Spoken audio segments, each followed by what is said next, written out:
Welcome to Excel 2010 Business Math video number 84. Hey, if you want to download this workbook, Excel 2010 Business Math Chapter 10, click on the link below the video. Hey, in this video, this is going to be all about annuities, 9 examples. We're going to do something in Excel. We're going to look at some formulas. We're going to even do some drawings. All right, now I'm going to also, we have that workbook, but we also have a PowerPoint file you can download which has some useful formulas, and I'll actually do some cash flow drawings in the PowerPoint and then save it so you can download it. All right, annuities. What is an annuity? Equal cash flows at equal time intervals. That's it. That's how many words? 1, 2, 3, 4, 5, 6, 7. That's what you need to know. Annuity. Now there's all sorts of different annuities, but in order for it to be an annuity, the cash flows have to be exactly the same, 50, 50, 50, or 100, 100, 100, or whatever, at equal time intervals. So 50, 50, 50, 50, 50 at the end of each month. 10,000, 10,000, 10,000 at the end of each year. Now there are ordinary annuities called end, and that means the cash flow is at the end of each period. And then there's annuity due or begin. Cash flow at the, not the end, the beginning of each period. Probably I should have done my editing before turning the video on. Now here's some examples. Oh, and I can see it's already off the screen a little bit. So I'm going to, there's a great keyboard shortcut in PowerPoint and Word, Control Square Bracket. One of them makes them go bigger, and one of them makes it go smaller. So Control Square Bracket moves the font size a little bit at a time. All right, here's our 4 examples we're going to do. And then for these 4 examples, we'll do one each for begin and one each one for end annuity. Savings plan, just a simple save 50 bucks at the end of each month. And then the calculation would be, what is it worth at the end? What is the future value? Another savings plan, how much do you have to have in the bank each month? How much do you have to put in the bank each month for 35 years to become a millionaire? So here we're going to know the future value, $1,000,000, and we want to calculate how much I put in the bank. That's going to be called the periodic payment. Borrowing money, what is the monthly payment if I borrow $190,000? So in this example, we're going to know the present value of a loan, $190,000, and we need to figure out what the monthly payment is. That's going to be our periodic payment. Asset valuation, how much should I pay for a machine if it will yield cash flow of $10,000 at the end of each year for the next 15 years? Here, we know the PMT, the periodic payment, $10,000 cash coming into our business, and we want to calculate from that annuity the present value. So 4 examples. Each one has in common equal cash flows at equal time intervals. All right, now in the PowerPoint, this is slide number 2. You can see that right there. If I go down to 8, 8 has the Excel functions and the math formulas. Now this is for calculating future value amounts, but we can either calculate future value, like putting 50 bucks in the bank, and what is the future value? Putting 50 bucks into the bank each month, and what's the future value? Or we could say we want the PMT, which means we know the future value of $1,000,000, and we want to figure out how much we have to put in the bank each month. So these are for ordinary annuities. Here's our Excel function, and how to enter these are PMT function. Down here are our math formulas. Now in this video, I'm going to do the Excel functions. But if you download the PowerPoints and the Excel workbook, I have examples in the workbooks. Here in the PowerPoint, there's the formula. This is how you would actually type it out in Excel. Actually, on slide number 5, if you want to see how you'd see it like in a textbook, there it is. But on slide number 8, that's exactly how you type the math formula into Excel. All right? So let's look at this example first. We're going to look at 2 examples for an ordinary annuity. That means the payments come at the end.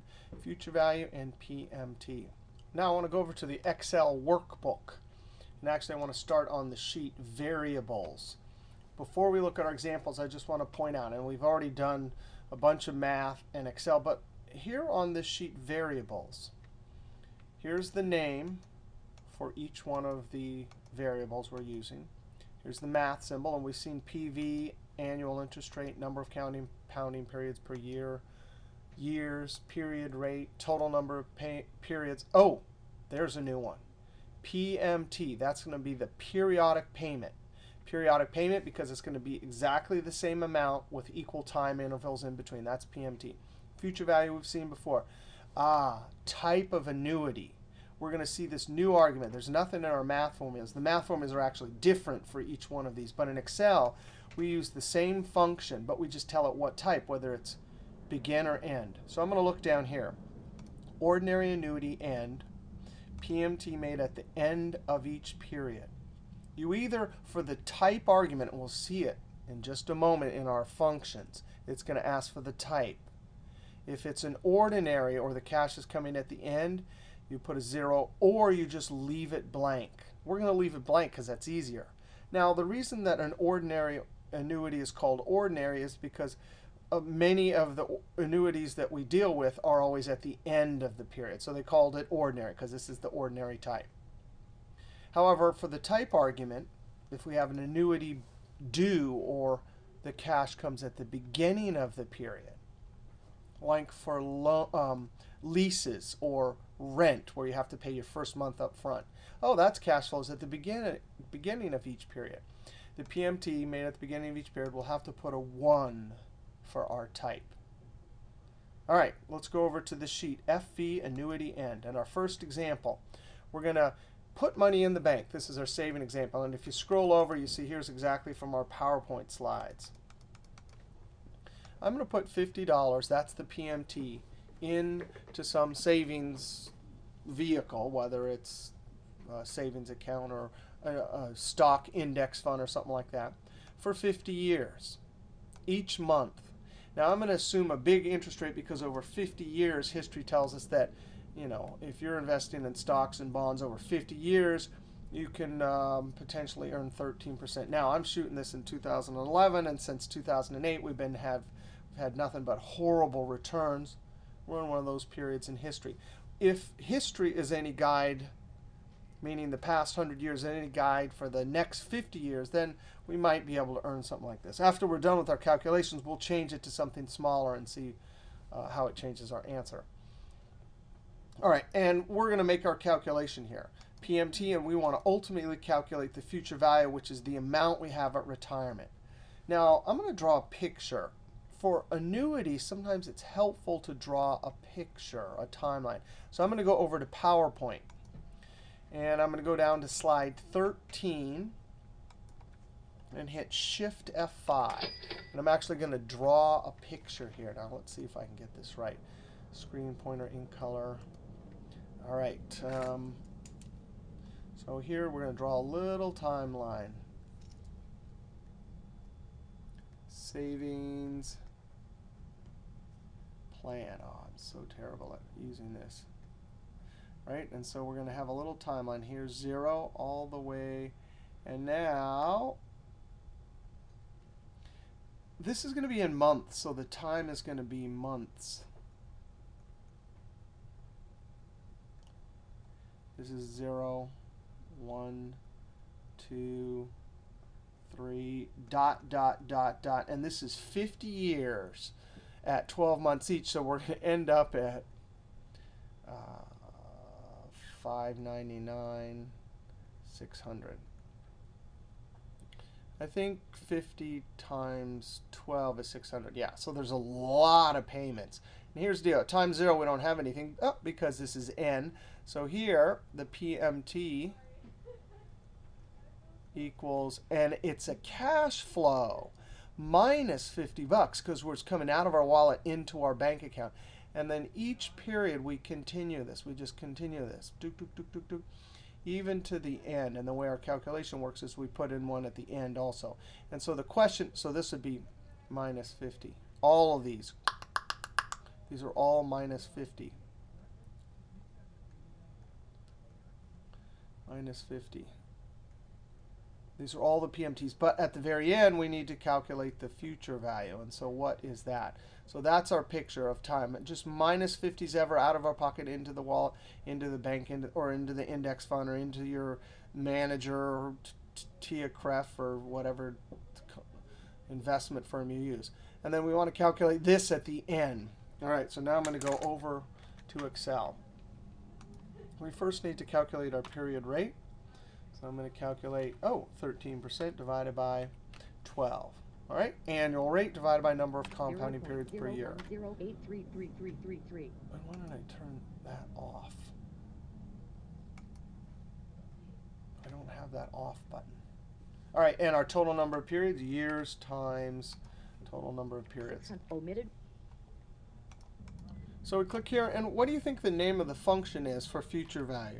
That's right, it's future value, and we were already using this function last chapter, right?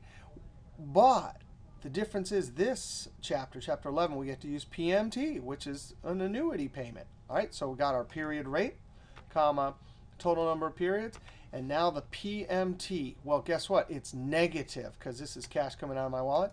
Now, very important about all the financial functions, and we mentioned this before, rate, NPER, and PMT are in, all of these are in which time unit? Months. Month rate, total number of months, and the cash amount is months. All right, you don't need the PV because we don't have any. If you did put a PV in here, it means you would have some money in the account when you started at time 0, and the future value would calculate the correct amount. And type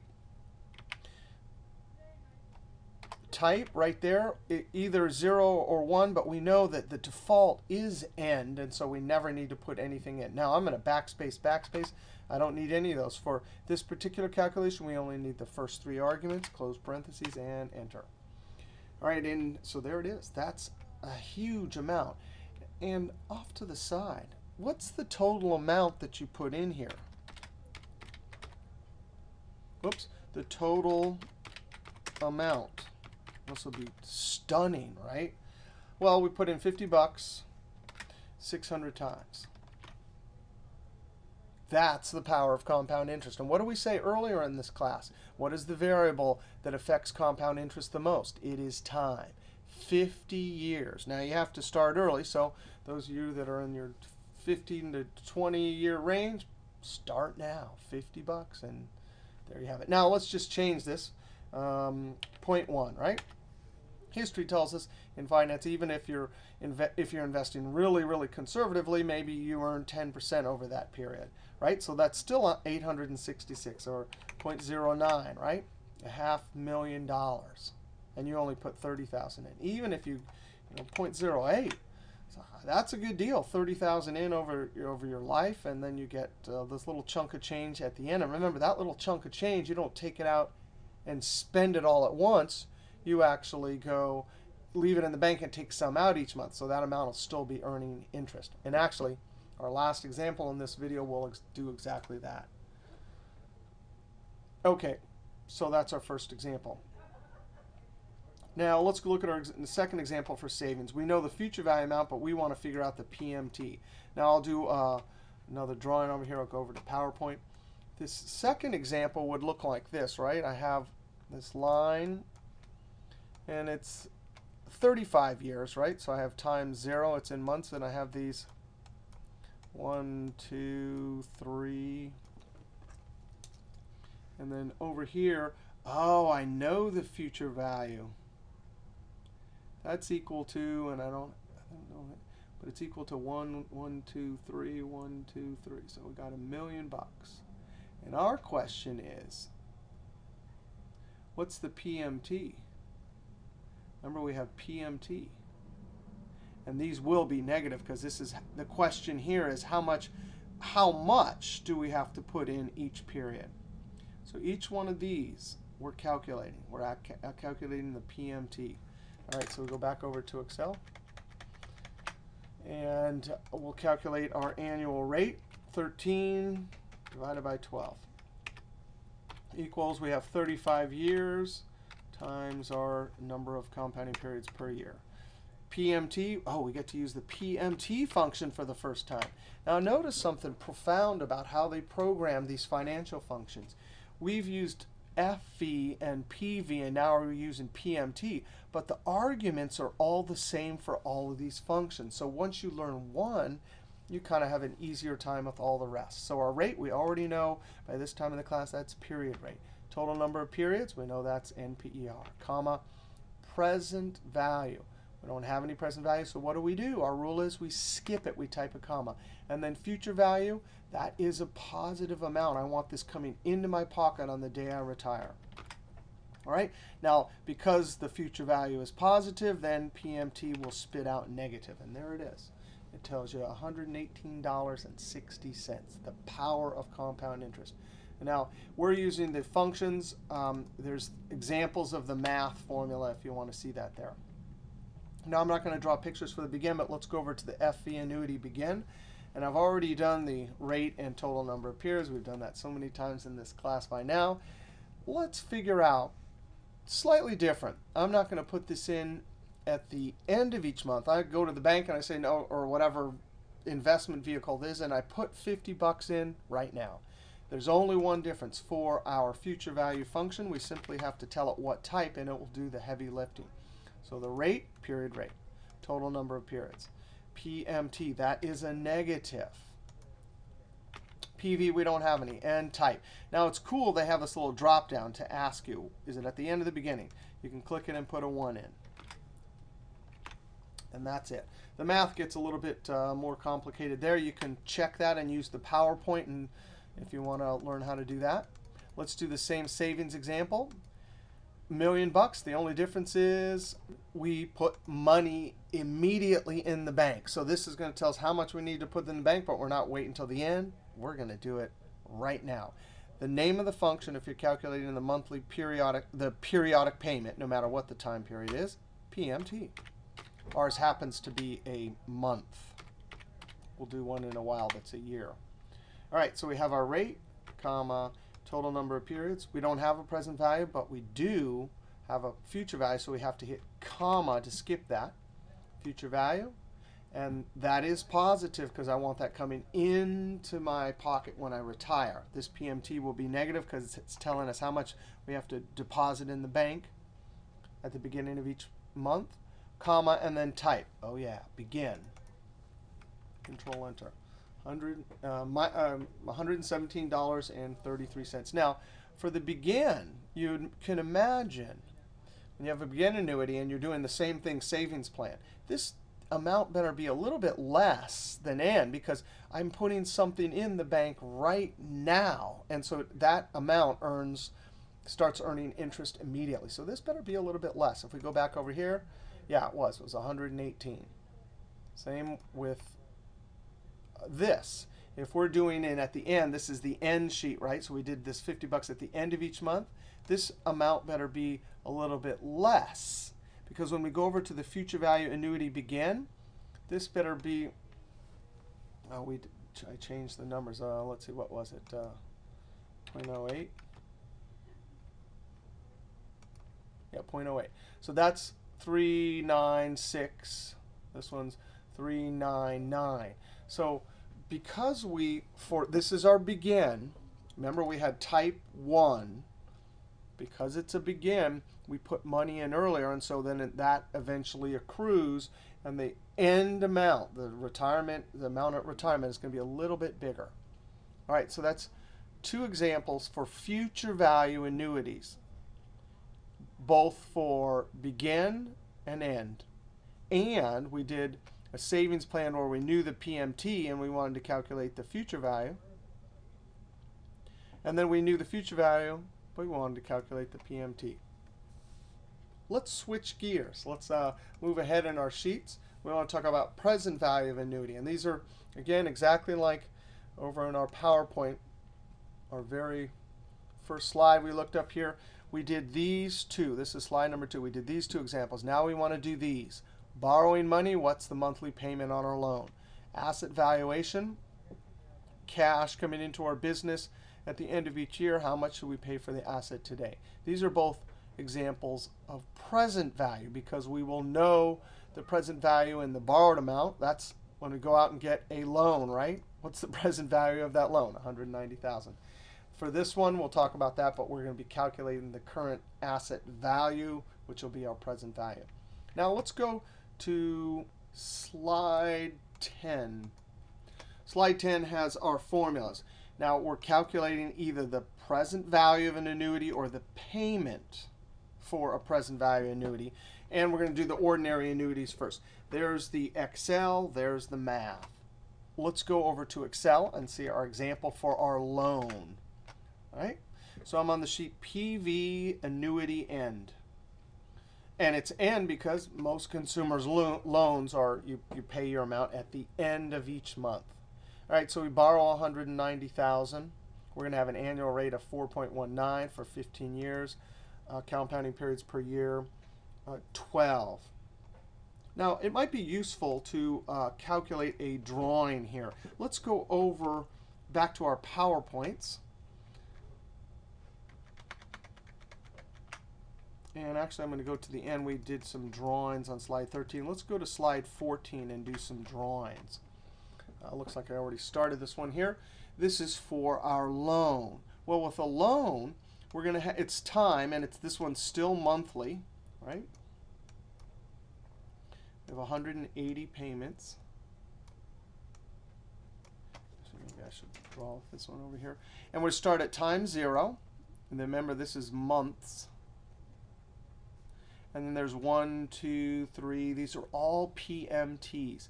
Now, the PMTs, we don't know what they are. They are going to be negative, though, because we're paying that, right? But each one of these is a PMT. So this is 180 at the end. This one's 179, 178, etc.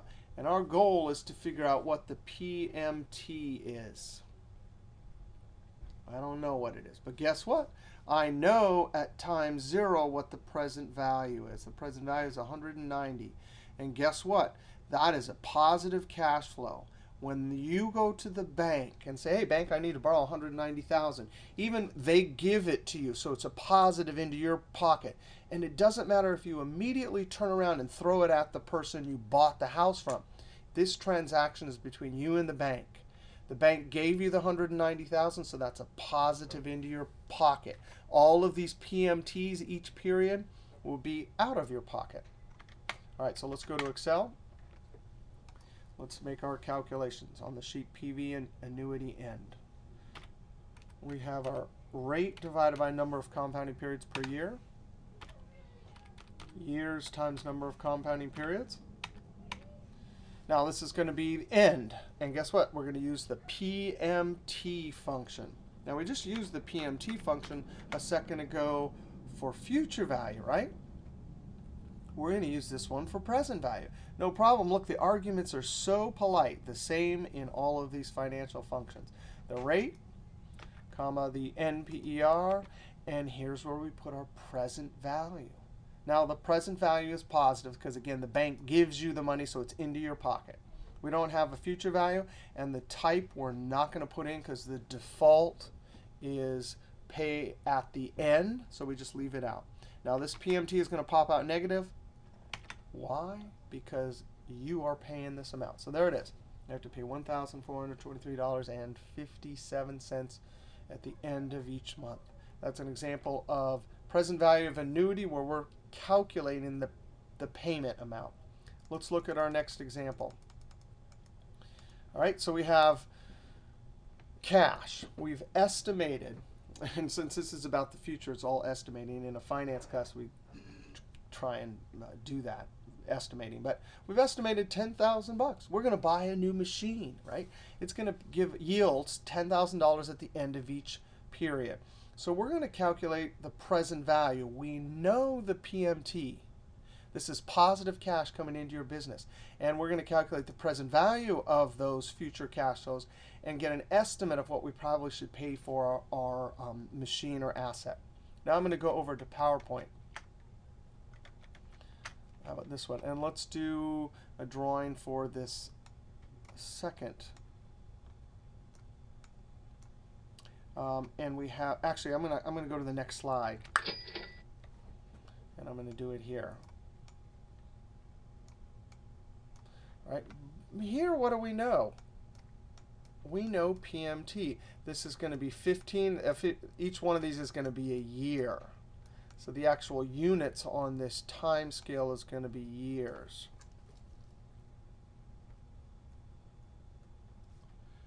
And our goal is to calculate the present value. We know that we're getting 10,000. The PMT at the end of each year. PMT, we know all of these PMTs, the 10,000, 10,000, 10,000. Each one of these is the PMT. So what we know in this example is the PMT. Our goal is to take these future cash flows, which we're expecting, and in essence, remember, present value is taking out all the interest. But for asset valuation, we're going to assume some high rate because our business has to earn some return, right? So we're going to assume 15%. Now, in a finance class, we talk more about how you would calculate something like that. But the business, someone in your business says, yeah, you know what? In order to buy this, we have to at least earn 15%. So the idea that present value, we have all these future cash flows and we're going backwards and taking all the interest out. If someone comes to you inside the business and says, we have to earn 15% in order to buy this asset, that's the rate you use. So we'll take all these future PMTs and take all the interest out and figure out what the asset should be worth. Now, another way to think about this is these are cash flows, and what amount would we have to put in the bank today in order to earn at 15% all of these cash payments. All right, so now we're going to go over to Excel. So we have that information there. Let's calculate our period rate. 15% divided by 1. That's silly to have to do that calculation, but and then years times number of periods per year. All right, so now we're calculating present value. And we have used this function before in this class, but just for a lump sum, right? We knew some future value. We want to figure out the PMT. But here, we're going to, we know what the PMT is. And by putting it into the present value function, it'll say what this asset should be, what this asset is worth today, assuming 15% annual rate. All right, our rate is going to be that, comma, NPER, 15 years, comma, PMT, it's a positive. Remember, this analysis here is, hey, cash flow of $10,000 coming into the business at the end of each year. We don't have to put the future value because we don't have one. And the type is the default at the end of each period. All right, so what it says is, if we put this amount in the bank today and we could earn 15%, that's how much we get to withdraw each period. That's the kind of conceptual way to think about this. But if you put this amount into the bank and earn that, take it one step further and think, oh, this isn't a bank, this is a machine I bought. And since I assumed that there'd be $10,000 that this would be generating at the end of each year, and I need a 15% return in order to buy it, that's the maximum amount we would pay for this asset. We would pay $58,473.70. Now, what if someone came up and says, this asset, this machine only costs $45,000? You'd be like, yes, I estimated that the maximum I'd be able to pay is this. So $45,000 would be awesome.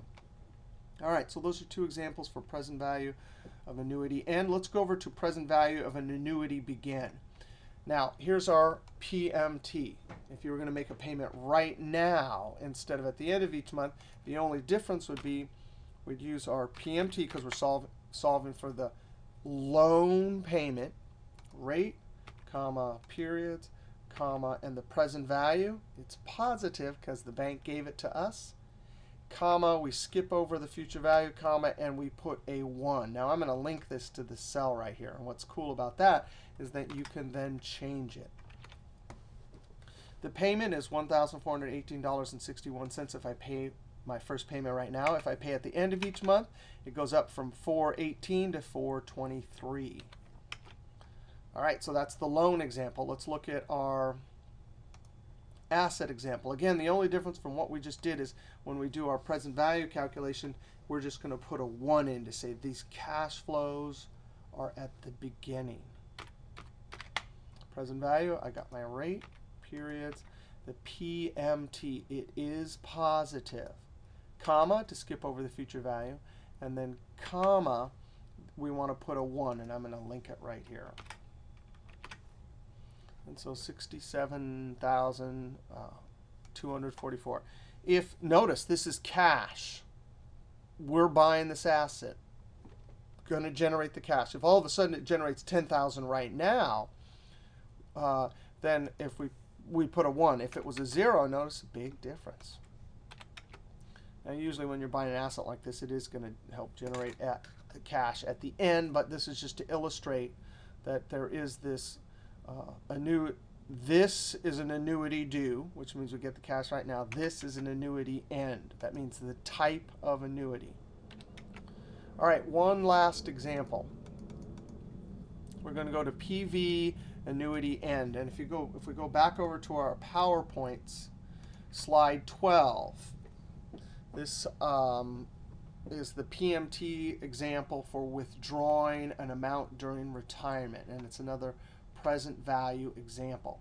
Again, the PowerPoints just have notes for all of these examples. All right, here we go. I have $395,000 on the day I retire. So I've been saving up my entire life. And there it is. That's the amount in the bank. Since I'm not going to take this $395,000, go out and spend it all in one day, right? I'm going to leave it in the bank. And I'm going to take some amount out each period. So let's go ahead and do that calculation. But notice, this is the day I retire, right? I'm sitting there. I have this money in my hand. I want to estimate the future PMTs, meaning the amount that I could withdraw each month from this retirement account. So when I'm looking into the future and estimating, I'm going to do it right here. PMT, this is the present value, right? I'm sitting there. I have it right in my hand, and I want to estimate all of the future payments. All right. Calculate our annual rate, 5%. I'm being really conservative in retirement and investing in 5%. Now in 2011, that looks pretty awesome, right? Where are you going to get 5% in 2011? But so I'm going to use 5%, and I'm going to divide it by 12. That'll be our period rate per month. Total number of periods, 40 years. That's the 40 years, the cash will run out, times number of compounding periods, so 480. All right, let's do our PMT. This is how much we can withdraw each period, given that we're going to earn 5%. The rate, period rate, total number of periods, present value. Now, let's think about this carefully. On the day you retire, you've been saving up diligently, and the bank gives you $395,000. Boom. That's a positive to you. But since you're not going to spend it, what do? You throw it back at the bank and invest it in an annuity. So this amount right here, present value, is a negative. Because remember, I'm giving it from my wallet back to the whatever investment in vehicle, the bank, say. So I'm going to say negative that. The reason why is I want the PMT, meaning the amount I'm going to withdraw each period to spend, I want that as a positive. No future value. That's, you could put a future value amount in here if you wanted to leave some to your kids, right? And type, I'm going to assume that it's at the end, but you certainly could do it at the begin. That's probably the more common one. All right, ready? 1,900. That's the PMT. That's the amount you could withdraw each period given a 5% interest rate. Now, how much did I actually withdraw? If I withdraw that amount for 480 periods, I say that times that. You got to be kidding me. $914,000? I only had this amount on the day I retired. But because I left it in and it's continually earning interest, right? And I'm only withdrawing a little bit each month, it just sits there and grows and grows and grows. So the difference between these two, right? This is how much I had at the beginning. This is the total amount I withdrew. So that just shows us that a lot of interest. You're not going to spend your retirement immediately upon retiring. You're just going to take some out each period. All right. That was a lot about annuities. Excel workbook and, of course, our PowerPoint presentation with all of the formulas. And that is the last video for this business math. So we'll see you next class. Okay. See you next video.